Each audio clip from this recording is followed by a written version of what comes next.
הצילומים שפרסם ארגון בצלם, שבהם רואים פלסטיני שמתגרה בחיילים עם מצלמת וידאו, הוא נעצר, והפוסט שלהם, שבעצם מעלה גם את הצילומים וגם לועג לקצין צה"ל שבעצם ניהל את האירוע, הביא להרבה מאוד תגובות, גם במערכת הביטחון וגם ברשתות החברתיות. איתנו בעניין שניים, יריב אופנהיימר, לשעבר מנכ"ל שלום עכשיו, שלום לך. שלום, ערב טוב. ועמית דרעי, מנכ"ל מילואימניקים בחזית, שלום גם לך. ערב טוב. אז אולי לטובת מי שלא גלשו בפייסבוק ביממה האחרונה, אני אקריא ככה משפט אחד מהפוסט הזה של בצלם.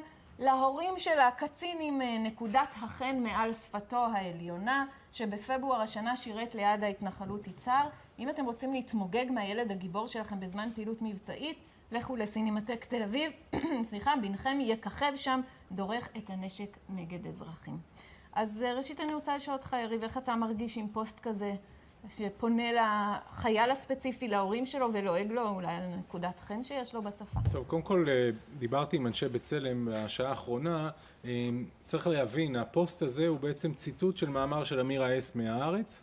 הם פרסמו את המאמר, הם לא אלה שכתבו את הדברים, וגם הם מרגישים טיפה לא בנוח עם המסגור הזה הספציפי, לא בטוח, אבל הם מרגישים לא בנוח עם המסגור הספציפי לחייל הספציפי, כי השאלה היא הרבה יותר גדולה ממה קרה לחייל X או Y בשטחים.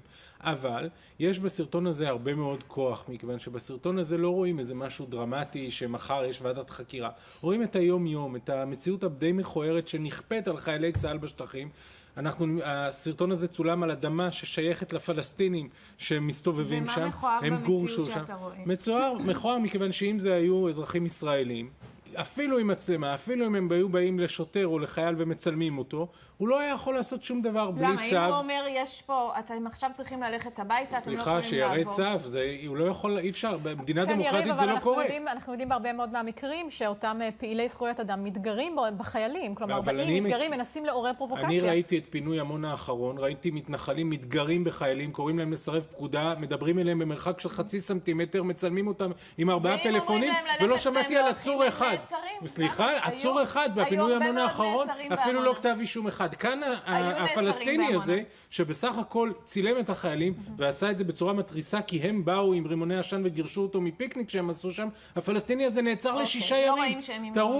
תראו לי מתנחל אחד שנעצר ל6 שעות. אנחנו ראינו מתנחלים רבים שנעצרו גם לימים ארוכים וגם במעצרים מנהליים. עמית דרעי, מנכ"ל מילואימניקים בחזית, מה אתה חשבת כשראית את הסרטון, את הפוסט? אני חושב קודם כל בקונטקסט הרחב יש פה איזושהי עליית מדרגה מאוד מאוד מסוכנת. אם עד עכשיו השלב הראשון היה רק לייצר את האירועים, וגם באירוע הזה אפשר לראות שפשוט מייצרים אירוע יש מאין. בן אדם מגיע עם מצלמה, ניגש לחיילים. זה לא שהוא בא עם המצלמה של בצלם וניגש לאיזשהו אירוע או סיטואציה קיימת בשטח. הם פשוט יוצרים את האירועים ואת הפרובוקציות הללו.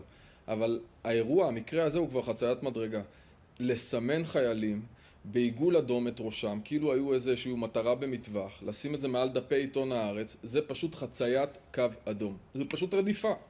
כן, ואם באמת אנחנו מתעסקים באותם פעילי זכויות אדם, הרבה פעמים בדיוק, אנחנו רואים שיש הפרעה מכוונת לאותם החיילים.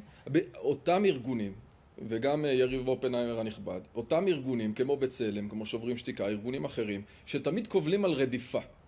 תראו מה הם עושים. הם בעצם רודפים את חיילי צה"ל באופן אישי. זה לא איזשהו משהו על המנגנון הזה שנקרא צה"ל, זה לא איזה משהו על המנגנון הזה של נוכחות צה"ל בשטחים. תופסים חייל, במקרה הזה קצין ספציפי, מסמנים אותו באופן אישי, פונים להורים שלו, בלגלוג שלא יאמן. אגב, הוא מופיע באיזשהו סרט שנוצר בסינמטק, יוקרא בסינמטק תל אביב.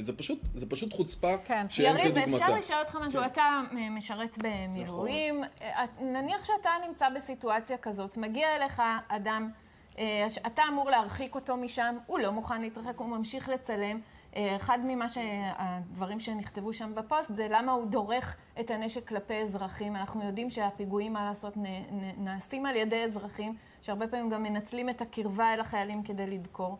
היית עושה משהו אחר? אני הייתי בסיטואציות דומות, ואפילו פעם אחת היה דוח של נשות וואט שהזכירו אותי כי מנענו שם כניסה של פלסטינים, ונכון, התחלתי ואמרתי, האשמה פה היא לא על החייל הספציפי הזה, למרות שהיה אפשר להתנהל גם אחרת מבחינתו, האשמה היא על הסיטואציה, והתפקיד של בצלם הוא לא להיות נחמדים ופופולריים, התפקיד של בצלם הוא לומר, תראו, זה הבנים שלנו, הם נמצאים שם בשטחים, זאת המשימה שהם צריכים לעשות, הם נמצאים בשטח ששייך לפלסטיני, זה לא בתוך התנחלות. אחת השאלות אם הרצון הזה להראות את המציאות בשטח, כמו שאתה קורא לה, היא לא לעשות שימוש ציני בחיילים כדי להילחם בכיבוש שכל כך... אז מה, נסתיר את זה? נראה רק גגות אדומים ואידיליה, אנחנו רוצים לראות את המציאות. לעורר פרובוקציות כדי להילחם באותה מטרה. יריב, לעשות שיימינג ללוחמי צה"ל באופן פרטי, לסמן את ראשם בעיגול אדום. רגע, שנייה, אז עמית, על זה אני רוצה לענות לך. אתה יודע שאנחנו חיים במדינה דמוקרטית שמותר בה לצלם גם שוטרים וגם חיילים, וכאשר יש פינויים וטאקלים עם מתנחלים, אני אומר לך שזה קורה הרבה. אני לא אמרתי שאסור לצלם. שנייה, אז אחר כך אתה שומע שארגוני מתנחלים, זכויות אדם ביש"ע למשל אחד מהם, לא רק שהם מצלמים ומפיצים את זה, הם גם מגישים תביעות ורודפים אחרי חיילים ושוטרים, ולא עוזבים אותם עד שלא מעיפים אותם מהמשטרה או מהצבא. אבל הוא לא עשה שום דבר שהוא מנוגד הצבא נותן לו גיבוי לבריאות, אין לו שום צו, הוא מונע מבן אדם להתקדם. הוא היה סבלני, הוא היה... ועוצרים את הבן אדם ל6 ימים, עוד פעם, זה חסר פרופורציה. מישהו פעם היה עוצר איתמר בן גביר, בגלל שיש לו מצלמה ביד והוא מצלם שוטר או חייל, ל6 ימים. מה משונה? אבל זה לא הקצין שיצר. בסדר, אז אמרתי מראש, אבל זאת המדיניות, והקצין מייצג את המדיניות. היה צריך לזכור אני חייבת להגיד, יריב, הרבה פעמים, אני זוכרת גם מהשירות שלי באותם מקומות מסוכנים, הרבה פעמים אותם פעילי זכויות אדם משבשים את העבודה שלך, ובזה שמשבשים את העבודה שלך כחייל, מסכנים את החיים שלך, מסכנים את העבודה שאתה עושה כדי להגן על האזרחים. כלומר, יש פה הפרעה. מה זה לשבש? אנשים מוחים, גם המתנחלים בעמונה שיבשו את עבודת הצבא והמשטרה וזכותם היה למחות.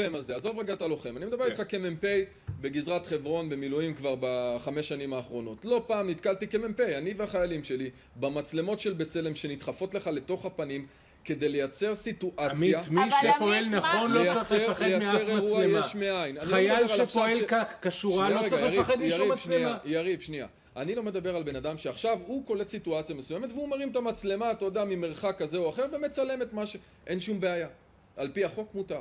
אבל כשאתה מגיע ללוחם עם מצלמה לתוך הפנים, עמית, עושים את זה כולם, ככה זה חלק מהיום יום. אתה יודע שכאשר פלסטיני יוצרים אותו במחסום והוא לא יכול להגיע הביתה, הוא מתעצבן, אז יש כאלה שיושבים בשקט ויש כאלה שמצלמים. הוא ניגש, תצפה בסרטון, וגם דובר צה"ל אמר, הבחור הזה, הקצין הזה, ביצע את עבודתו נאמנה, בדיוק מה שנדרש ממנו. אוקיי, בואו נרד רגע מהסרטון הספציפי הזה, כי נדמה לי שלהמשיך לעסוק בזה, זה לא ייתן לנו את התמונה הכללית. והתמונה הכללית היא כמובן, קודם כל שיש חילוקי דעות באשר לצורך של מדינת ישראל להמשיך ולהיות ביהודה ושומרון. והדבר השני זה בעצם השימוש של כל הצדדים בחיילי צה"ל. אז עמית, אני רוצה לשאול אותך, מה אתם בתור מילואימניקים בחזית יכולים לעשות כדי לתת איזשהו גיבוי לחיילים שהם באמת, לא חשוב עכשיו אם זה טוב או לא, אבל הם מותקפים, אין מה לעשות, גם מבחינה ציבורית וגם בשטח. כן, אנחנו נותנים, הפלטפורמה של מילואימניקים בחזית באה לתת את הבמה ואת הקול ללוחמים, רובם במילואים, כי בסוף אתה בסדיר, אתה לא יכול באמת להתבטא. אבל אני אתן דוגמה אחת רק מהשבוע האחרון.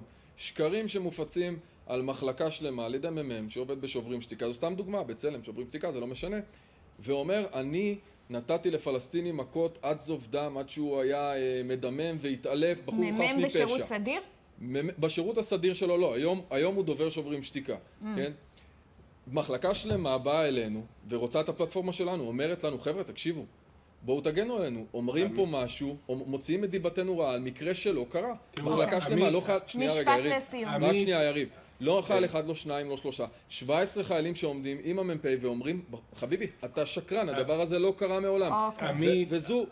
וזו המשימה של מילואימניקים בחזית, לתת את הקול הזה ללוחמים. אל תיקח בעלות על הצבא, יש בצבא גם אנשי שמאל וגם אנשי ימין, וכמו שלא צריך לקחת בעלות משמאל, לא צריך לקחת בעלות מימין על הצבא, אתה לא מייצג את כלל המילואימניקים, אתה מייצג קבוצה של מילואימניקים, אני מעריך את זה מאוד, אבל יש גם מילואימניקים שבחרו נניח ללכת לשוברים שתיקה ולמסור עדות, כמה כאלה היו ב-2017 ו-2016? אפס. זה לא נכון, יריב, אתה מטעה את הציבור. אף אחד לא הולך לשוברים שתיקה. אפס עדויות ב-2017. בוודאי, רק השבוע הם עשו אפס עדויות ב-2016. הם עושים כנסים. אנחנו חייבים לסיים. אנחנו חייבים אבל לסיים. אם אפשר לברך את העיר תל אביב, שממנה יוצאים הכי הרבה מילואימניקים, אחרי ששנים משמיצים את תל אביב ששותים אספרסו, זה היום פורסם באופן רשמי שתל אביב מובילה במספר המילואימניקים, אז אנחנו לא שותים אספרסו ואנחנו ממלאים את תפקידנו. שותים אספרסו, אבל במילואים. במילואים, אין אספרסו. טוב, לא הכנסנו את תל אביב למריבה הזאת, אבל בכל מקרה, יריב אופנהיימר, עמית דרעי, תודה רבה לכם. תודה. תודה לכם.